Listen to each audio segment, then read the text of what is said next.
tany ry zareo de toy ny voninkazo ivelatra tsara ny marany fa no ny ariva de malazo vetivety foana de indro famihitsana mandalo toy izany ao ny fiainany eto tany isika eto antany ry zareo de toy ny voninkazo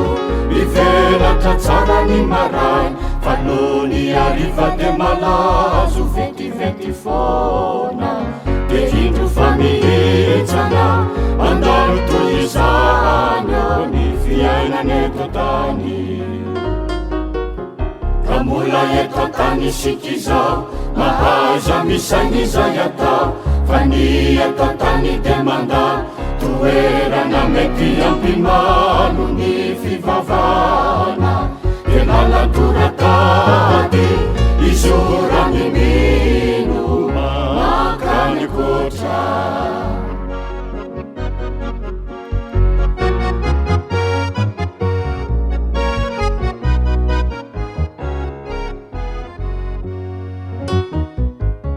isika eto antany de mazana totaitrandrandrarendraka tamana adiny fa ny andro miariva fandrasandraso mandrakariva ny jiro fitsilovany eolany miazavana miaty fiatrany mierina ihany ao ny fiainany eto antany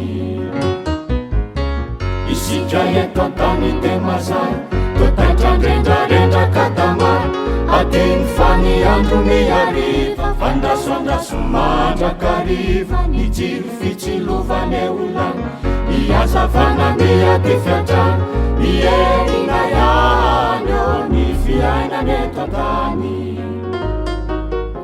ka mbola eto antany isika izao mahaza misainy izay atao fa ny eto antany de mandalo toerana mety ampimalo ny fivavahana de nalatorataty izorany mino makany kotra raha mbola eto antany isika izao mahaza misainy izay atao fa ny eto antany de mandalo toerana mety ampimalo ny fivavahana de nalatorataty izorany mino